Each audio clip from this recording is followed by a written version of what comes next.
He was the most wanted face of terrorism. Shortly after taking office, I directed Leon Panetta. Obama gave the order to kill Osama bin Laden, the most dangerous terrorist known in America and the world over. After a gruesome mission, they took out the leader of al-Qaeda. But what they didn't know was the gruesome events that would unfold after his death. Chapter 1: The Devil's Den. In the early hours of May 2, 2011, two modified Black Hawk helicopters quietly crossed the Pakistani border, flying low to avoid radar detection. Their mission was clear, but dangerous: to infiltrate the heavily fortified compound in Abbottabad and capture or kill Osama bin Laden. The operation was the result of years of planning and intelligence work, but nothing could prepare the SEAL Team's 6 operators for what awaited them. While attempting to hover, the pilot loses control and nosedives into the central courtyard. The tail of the aircraft breaks into 2. As they approached the compound, disaster struck. One of the helicopters suddenly lost lift and crashed into the courtyard. The pilot and crew narrowly escaped injury, but the crash forced the SEALs to quickly regroup and adjust their plan on the fly. Helicopters used in the operation could still be seen. Despite the unexpected setback, the team pushed forward with incredible discipline and resolve. The SEALs breached the compound's gates and moved swiftly, clearing the compound floor by floor. The raid unfolded in just 40 minutes, but within that time, the chaos was intense. Gunfire erupted, echoing through the narrow corridors. Women and children living in the compound were caught in the confusion, with some being treated with caution by the SEALs to avoid unnecessary harm. On the top floor, the target was found. Osama bin Laden was reportedly hiding in a small room, armed and ready to fight. The SEALs shot him in the head and chest, with the fatal shot entering above his left eye. The moment marked the end of a decade-long manhunt for the world's most wanted terrorist. Shortly after the kill, the operation leader radioed back to base with the now famous code phrase, Geronimo EKIA, enemy killed in action. The success of the mission was a historic moment for the United States and the world, signaling the death of the mastermind behind 9/11. The operation wasn't without controversy. Questions about the Pakistan government's awareness and the decision to bury bin Laden at sea would arise later. But on that night, the mission was clear, and the target was eliminated. But this mission set the stage for something darker, and it all started on a sunny September morning in New York City. In a second, that looks like a good-sized plane came in and hit the World Trade Center from the other side. So this is obviously, or would seem to be, and again, I'm dealing in speculation. Chapter 2: The Ghost of 9/11. On the morning of September 11, 2001, 19 al-Qaeda terrorists hijacked 4 planes. 2 jets were deliberately flown into the Twin Towers of the World Trade Center in New York, 1 into the Pentagon, and a 4th crashed in Pennsylvania. The attacks claimed the lives of 2,996 people, including the 19 hijackers, making it the deadliest terror act in history. It was a moment that shattered the American sense of safety and marked a turning point, comparable only to Pearl Harbor in its national trauma. Beyond the physical toll, the mental scars ran deep. Roughly 20% of those directly exposed to Ground Zero still showed PTSD symptoms 5 to 6 years later, 4 times higher than in the general population. Even today, thousands of first responders face chronic illnesses tied to that day. By 2018, nearly 10,000 had cancer, and over 2,000 more deaths are attributed to 9/11-linked conditions. Amid this chaos, Osama bin Laden emerged as the face of terror. He founded al-Qaeda, masterminded 9/11, and became the world's most wanted man. The U.S. mounted a vast, nearly 10-year-long manhunt, fueled by hundreds of CIA operatives, military assets, and a $50 million reward. This event set the emotional and factual stage for the biggest manhunt in U.S. history. Before we move on to the next section, please don't forget to subscribe if you liked the video so far. Chapter 3: Vanishing Man. After 9/11, bin Laden vanished. He used no phones, no internet, and stopped sending public messages. By 2002, U.S. analysts realized he was avoiding any electronic footprint, knowing his phone calls or internet use could easily lead to drone strikes. Instead, American intelligence had to change tactic. They began following the people around him. The breakthrough came through the name Abu Ahmed al-Kuwaiti, a courier so trusted he was called bin Laden's favorite courier and right-hand man. In 2002, a detainee held abroad gave U.S. officials this alias. Then in 2004, Hassan Ghul, captured and held at CIA custody, confirmed al-Qaeda's close relationship to bin Laden and his key messaging role. Yet even with that alias, his real identity was a mystery.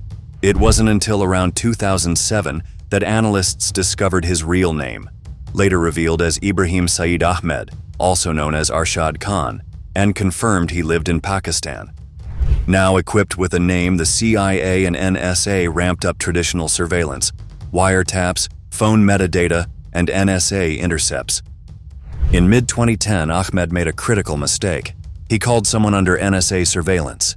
That connection allowed CIA teams in the field to track his vehicle from Peshawar to a compound in Abbottabad, just 40 miles north of Islamabad. From that point, it was a matter of satellite photos, human informants, and painstaking analysis of travel routines and high walls. They watched him come and go, confirming there was someone significant inside, someone who turned out to be bin Laden. Chapter 4: The Compound.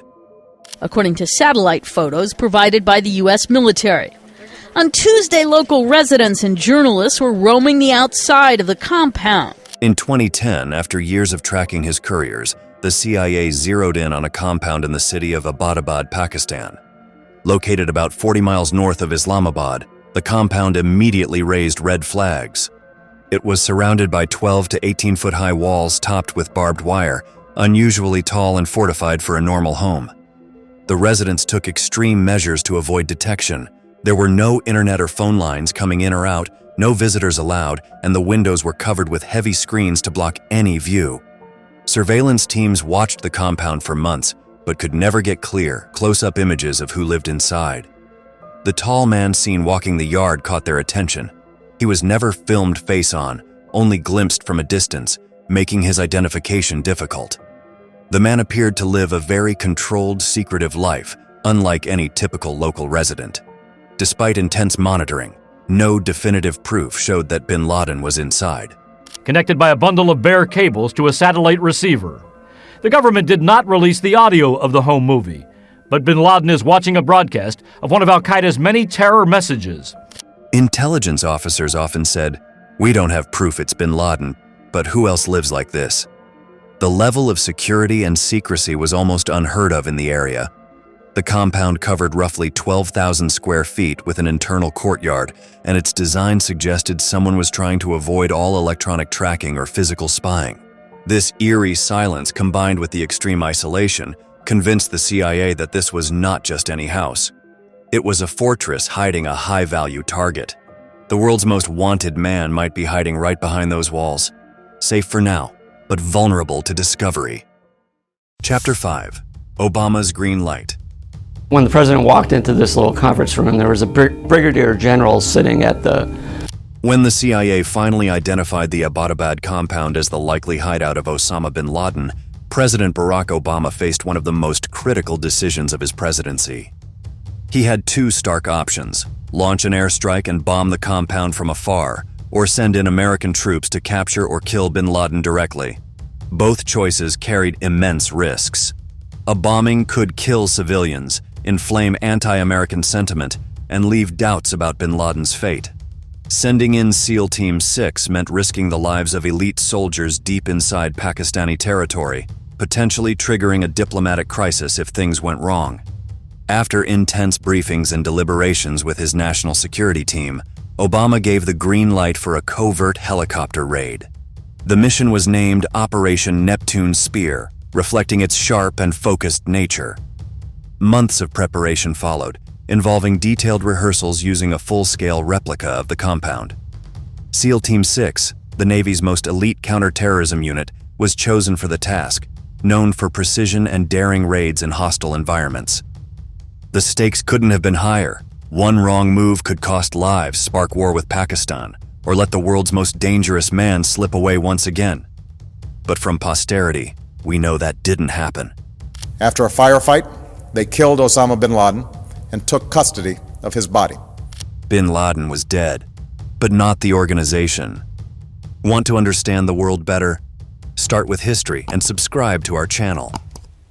Chapter 6: Aftermath. After the raid, Osama bin Laden's body was quickly flown to the USS Carl Vinson, an American aircraft carrier in the Arabian Sea. There, DNA tests confirmed with 99.9% certainty that the man killed was indeed bin Laden, ending years of speculation. While Americans across the country celebrated what they called justice for the 9/11 attacks, the death of bin Laden did not mark the end of the global fight against terrorism. Al-Qaeda, though weakened, survived, and new extremist groups like ISIS soon rose to fill power vacuums across the Middle East.